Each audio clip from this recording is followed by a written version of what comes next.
잠언 23장 함께 읽겠습니다. 네가 관원과 함께 앉아 음식을 먹게 되거든 삼가 내 앞에 있는 자가 누구인지를 생각하며 네가 만일 음식을 탐하는 자이거든 내 목에 칼을 둘 것이니라. 그의 맛있는 음식을 탐하지 말라. 그것은 속이는 음식이니라. 부자 되기에 애쓰지 말고 내 사사로운 지혜를 버릴지어다. 네가 어찌 허무한 것에 주목하겠느냐? 정령이 재물은 스스로 날개를 내어 하늘을 나는 독수리처럼 날아가리라. 악한 눈이 있는 자의 음식을 먹지 말며 그의 맛있는 음식을 탐하지 말지어다. 대저 그 마음의 생각이 어떠하면 그 위인도 그러한즉 그가 내게 먹고 마시라 할지라도 그의 마음은 너와 함께하지 아니함이라. 네가 조금 먹은 것도 토하겠고 네 아름다운 말도 헛된 대로 돌아가리라. 미련한 자의 귀에 말하지 말지니 이는 그가 내 지혜로운 말을 업신여길 것임이니라. 옛 지게성을 옮기지 말며 고아들의 밭을 침범하지 말지어다. 대저 그들의 구속자는 강하시니 그가 너를 대적하여 그들의 원한을 풀어주시리라. 훈계에 착심하며 지식의 말씀에 귀를 기울이라. 아이를 훈계하지 아니하려고 하지 말라. 채찍으로 그를 때릴지라도 그가 죽지 아니하리라. 네가 그를 채찍으로 때리면 그의 영혼을 수월에서 구원하리라. 내 아들아, 만일 내 마음이 지혜로우면 나 곧 내 마음이 즐겁겠고 만일 내 입술이 정직을 말하면 내 속이 유쾌하리라. 내 마음으로 죄인의 형통을 부러워하지 말고 항상 여호와를 경외하라. 정령이 내 장래가 있겠고 내 소망이 끊어지지 아니하리라. 내 아들아, 너는 듣고 지혜를 얻어 내 마음을 바른 길로 인도할지니라. 술을 즐겨 하는 자들과 고기를 탐하는 자들과도 더불어 사귀지 말라. 술 취하고 음식을 탐하는 자는 가난하여질 것이요 잠자기를 즐겨하는 자는 헤어진 옷을 입을 것임이니라. 너를 낳은 아비에게 청종하고 내 늙은 어미를 경히 여기지 말지니라. 진리를 사되 팔지는 말며 지혜와 훈계와 명철도 그리할지니라. 의인의 아비는 크게 즐거울 것이요 지혜로운 자식을 낳은 자는 그로 말미암아 즐거울 것이니라. 내 부모를 즐겁게 하며 너를 낳은 어미를 기쁘게 하라. 내 아들아, 내 마음을 내게 주며 내 눈으로 내 길을 즐거워할지어다. 대저 음녀는 깊은 구덩이요 이방 여인은 좁은 함정이라. 참으로 그는 강도같이 매복하며 사람들 중에 사악한 자가 많아지게 하느니라. 재앙이 누게 있느뇨? 근심이 누게 있느뇨? 분쟁이 누게 있느뇨? 원망이 누게 있느뇨? 까닭 없는 상처가 누게 있느뇨? 붉은 눈이 누게 있느뇨? 술에 잠긴 자에게 있고 혼합한 술을 구하러 다니는 자에게 있느니라. 포도주는 붉고 잔에서 번쩍이며 순하게 내려가나니 너는 그것을 보지도 말지어다. 그것이 마침내 뱀같이 물 것이요 독사같이 쏠 것이며 또 내 눈에는 괴이한 것이 보일 것이요 내 마음은 구부러진 말을 할 것이며 너는 바다 가운데 누운 자 같을 것이요 돛대 위에 누운 자 같을 것이며 네가 스스로 말하기를 사람이 나를 때려도 나는 아프지 아니하고 나를 상하게 하여도 내게 감각이 없도다. 내가 언제나 깰까 다시 수를 찾겠다 하리라. 아멘. 네, 22장 6절 말씀에서 마땅히 행할 길을 나에게 가르치라 그랬는데 우리 인생이 마땅히 행할 길에 대한 이야기가 계속 이어지고 있습니다. 하라 하지 말라라는 말씀으로 되어 있죠. 이런 것은 하라 또 이런 것은 하지 말라 하는 그런 금지 명령과 또 하라고 하는 긍정적인 명령이 반복되고 있습니다. 어떤 사람은 멀리하고 어떤 사람은 가까이 해야 할 것인가도 이야기합니다. 제일 먼저 이야기하는 것이 제가 제일 못하는 게 나오네요. 식욕을 억제하라 그랬습니다. 먹는 걸 탐하지 말라는 말씀이죠. 높은 사람과 함께 음식을 먹는 걸 조심해라. 늘 진수성찬을 먹는 사람이야 그런 거 함께 얻어 먹는다고 해서 뭐 넘어갈 일도 없고 부정한 일을 행할 일도 없겠지만은 늘 가난한 사람은 어쩌다가 이 비싼 소고기라도 얻어 먹으면 그 사람의 부탁을 들어주지 않을 수가 없고 또 그 사람의 요구에 끌려가지 않을 수 없기 때문에 음식을 함께 먹되 누구랑 먹느냐, 왜 먹느냐 이런 게 중요하다는 것이죠. 어떤 사람이 일전에 그 민주화 운동을 하다가 이제 경찰에 붙잡혀 가서 고문을 당했대요. 고문 중에 제일 힘든 고문이 사람을 굶긴다는 거예요. 며칠 동안 막 4일, 5일 굶긴다는 거예요. 그리고는 불러가지고 너 뭐 먹고 싶냐? 먹고 싶은 거 다 사줄 테니까 빨리 불어라. 그러면은 견딜 수가 없대요. 속에 있는 거 다 털어놓고 싶대요. 배가 고프니까 뭐 맛있는 거 사준다니까 뭐든지 다 말하고 싶어진다는 거예요. 사람 배고픈 것처럼 견디기 힘든 것이 없습니다. 음식으로 너를 꾀려는 것이 있거든 식욕이 동하거든 목에 칼을 대고서라도 억제하라 그랬습니다. 음식에 대해서 탐하지 말라고 목에 칼을 대고서라도 음식을 억제하라. 밥 먹는 것 자체가 문제는 아니죠. 누구랑 먹느냐? 왜 나를 이 식사에 초대했느냐? 이걸 잘 생각해 보라는 거죠. 밥 한 끼에 넘어가지 말라 하는 얘기입니다. 또 부자가 되려고 애쓰지 말고 그런 생각을 끊어버리라. 한순간에 없어질 재물을 주목하지 마라 그랬습니다. 재물은 날개를 달고 독수리처럼 날아가 버린다. 돈에는 날개가 있다 그랬습니다. 돈에는 날개가 있어서 보니까 재물은 스스로 날개를 내어 하늘을 나는 독수리처럼 날아가리라 그랬습니다. 오늘부터 돈에 날개 있나 없나 한번 좀 확인해 봐야겠어요. 돈에는 날개가 있답니다. 어느 순간 날개가 쑥 나와서 날개짓 하면서 독수리처럼 날아가 버린다. 그러니 돈을 사랑하지도 말고 의지하지도 말라 그렇습니다. 하늘을 나는 독수리처럼 날아가 버리는 그 돈을 사랑하지 말고 의지하지 말고 영원하신 하나님만 사랑하고 의지해야 할 것입니다. 또 6절 말씀에 악한 눈이 있는 자의 음식을 먹지 말며 그의 맛있는 음식을 탐하지 말지어다. 아까 앞에도 음식을 억제하라, 음식을 탐하지 말라 그랬는데 여기서는 악한 눈이 있는 자의 음식 그랬습니다. 인색한 사람의 음식 세번역은 이렇게 말하고 있습니다. 무슨 얘기냐면 사람이 잔치에 초대해놓고 뭐든지 먹고 싶은 거 다 드세요. 마음껏 드십시오 해놓고는 눈으로 지켜보는 거예요. 비싼 거 먹나 저 좋은 거 가져가나 안 가져가나 지켜본다는 겁니다. 마음껏 먹으라고 한다고 해서 마음껏 먹으면 안 된다. 눈치를 준다는 거죠. 아주 계산적인 사람. 나를 만나서 식사를 하면서도 이 집에 있는 거 제일 비싼 거 시켜 먹으라고 메뉴 뭐 아무리 비싼 거 시켜도 상관없으니까 마음껏 시켜 먹으라고 말해놓고는 비싼 거 시키면 눈치를 준다는 거죠. 인색한 사람, 계산적인 사람입니다. 나를 만나되 계산하는 사람이죠.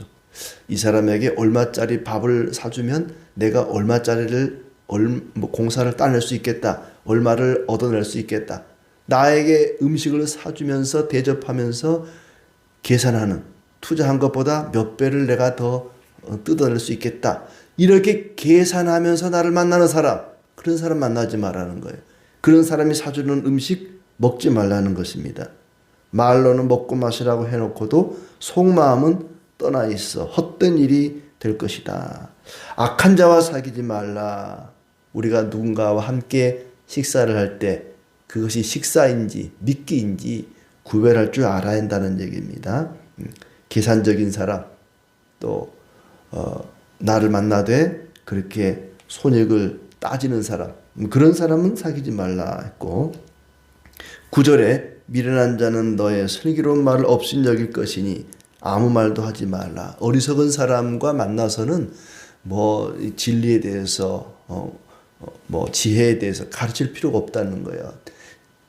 돼지에게 진주를 던지지 말라 그랬지 않습니까? 그 값비싼 진리를, 복음을, 지혜를 아무한테나 함부로 내던지지 마라.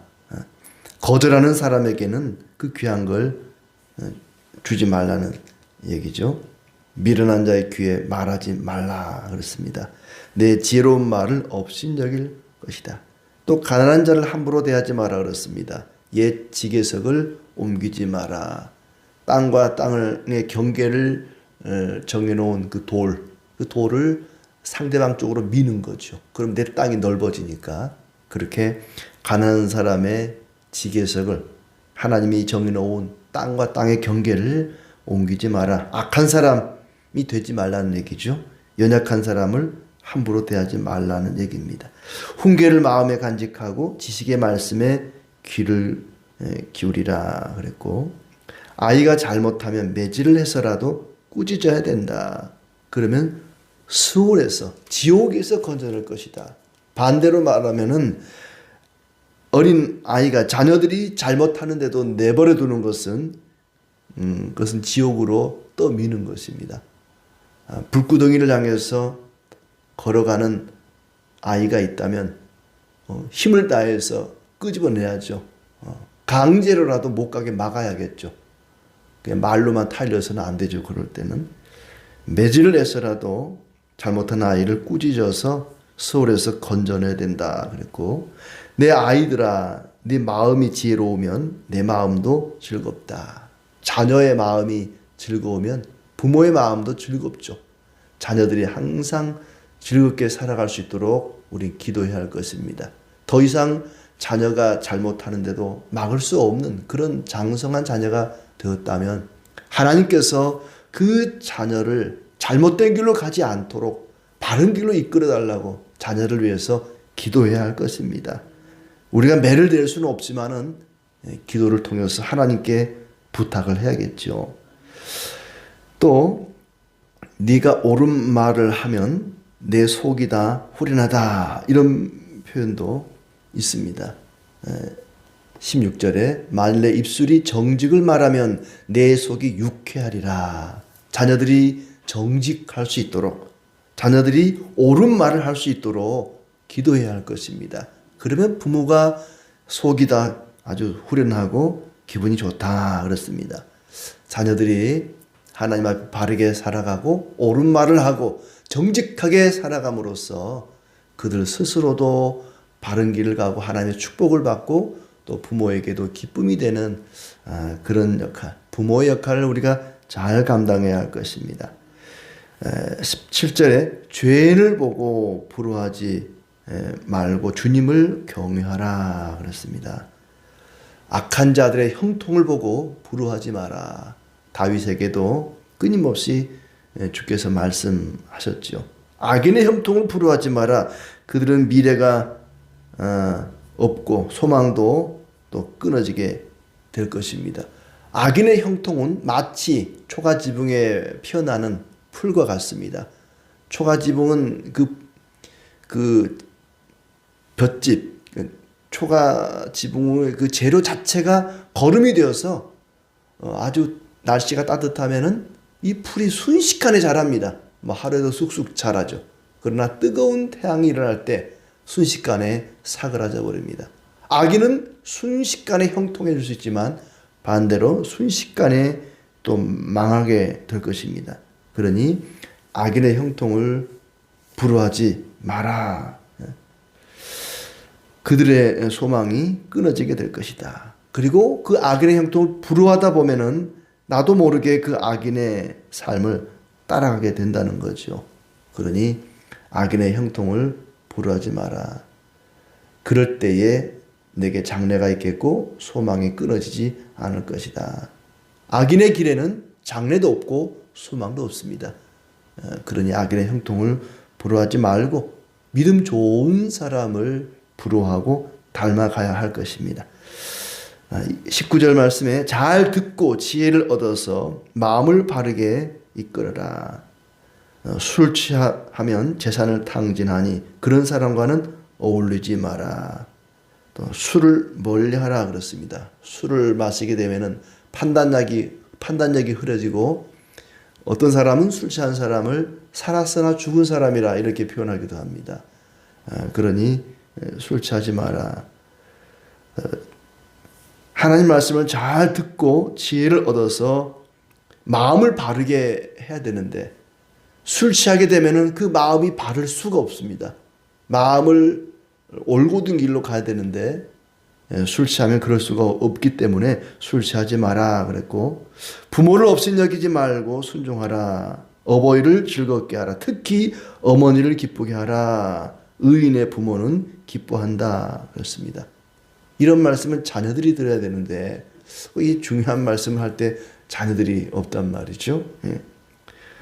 어버이를 즐겁게 하고 특히 어머니를 기쁘게 하라. 아버지는 좀 덜 기쁘게 해도 괜찮아요. 어머니들은 자녀들을 위해서 많이 희생하고 헌신하고 고생을 많이 하죠. 그래서 어머니를 기쁘게 하라. 특히 의인의 부모는 기뻐하기 때문에 그 의롭게 살아가는 자체가 부모를 기쁘게 하는 거죠. 자녀들이 부모에게 무슨 꽃을 사주고 선물을 사주고 현금을 갖다 주고 좋긴 좋겠죠. 그렇지만은 그 자신이 바른 길로 의롭게 살아가고 정직하게 말하고 옳은 길로 걸어가면 그 자체가 부모를 기쁘게 하는 것이죠. 자녀가 행복하면 부모는 행복합니다. 네가 기쁘면 나도 기쁘다. 아까 앞에 글에 말했었죠. 자녀가 행복하고 자녀가 기뻐하고 자녀가 올바른 길로 걸어가면 부모는 즐겁고 기쁩니다. 맛있는 거 얻어먹지 않아도 기쁘죠. 그래서 의인의 부모는 기쁘다. 부모를 기쁘게 하라 해놓고 의인의 부모는 기쁘다. 그러니 네가 의롭게 살아가라. 이렇게 말씀합니다. 또 바꿔 생각하면은 우리는 부모이기도 하지만은 하나님 앞에서는 모두가 자녀이죠. 우리가 의롭게 살아가면은 하나님 아버지께서 기뻐하십니다. 자녀가 나를 기쁘게 하는 것처럼 우리가 의로운 삶을 통해서 정직하고 신실하고 믿음으로 살아감으로써 하나님을 기쁘게 할 수 있지 않나 생각됩니다. 또 눈에 보이는 육신의 아버지를 공경하지 않으면 눈에 보이지 않는 하나님 아버지를 공경할 수가 없겠죠. 보이는 부모도 공경하지 않는데 보이지 않는 하나님을 어떻게 경외할 수 있겠습니까? 그러니 눈에 보이는 육신의 부모부터 잘 공경해야겠다는 생각이 듭니다. 또 나를 눈여겨보고 내가 걸어온 길을 따르라. 26절에 그리 말하고 있습니다. 내 마음을 내게 주며 내 눈으로 내 길을 즐거워할지어다. 내 길을 즐거워할지어다. 내가 걸어온 길, 부모가 걸어온 인생길을 보고 배우고 그 길을 즐겁게 따라오라 그렇습니다. 과연 나는 내 자녀에게 내가 사는 것처럼 그렇게 살아라 라고 말할 수 있는가? 내가 걸어온 길대로만 걸어가면 너도 행복할 수 있을 거야 라고 말할 수 있을까? 부모가 먼저 본이 되어야 된다는 거죠. 부모가 먼저 의로운 길, 정직한 길, 신실하고 믿음직스러운 길을 걸어가야 그 자녀도 그렇게 살아가는 것이지, 부모가 바른 길을 가지 않으면 자녀도 바른 길을 갈 수 없습니다. 우리는 자녀들에게 당당하게 나처럼 살아라. 내가 걸어온 길을 너도 즐겁게 걸어와라. 이렇게 말할 수 있는 부모가 되어야 할 것입니다. 음란한 여자는 강도처럼 남자를 노리는 함정이다 그랬습니다. 음란한 여인에게 빠지지 마라. 그러고 보면은 사람이, 또 특히 여자도 마찬가지입니다만 남자들이 조심해야 할 것, 앞에 먹는 것, 식욕이죠. 식욕. 그 다음에 재물에 대한 욕심, 물욕입니다. 재물 욕심이죠. 그 다음에 음욕, 성욕을 조심해라. 이 욕심들, 탐심들, 먹는 것, 돈, 또 이성에 대한 그런 욕심 조심해라. 내게 주어진 것에 만족하고 감사하는, 자족하는 삶을 살아야 할 것입니다. 29절부터는 이제 술에 관한 이야기를 합니다. 재난을 당하고 근심하고 다투고 탄식하고 까닭 모를 상처를 입고 눈이 충혈될 사람이 누구냐? 누가 이렇게 될 것이냐? 술을 즐기는 사람. 그러니 술을 쳐다보지도 말라 그랬습니다.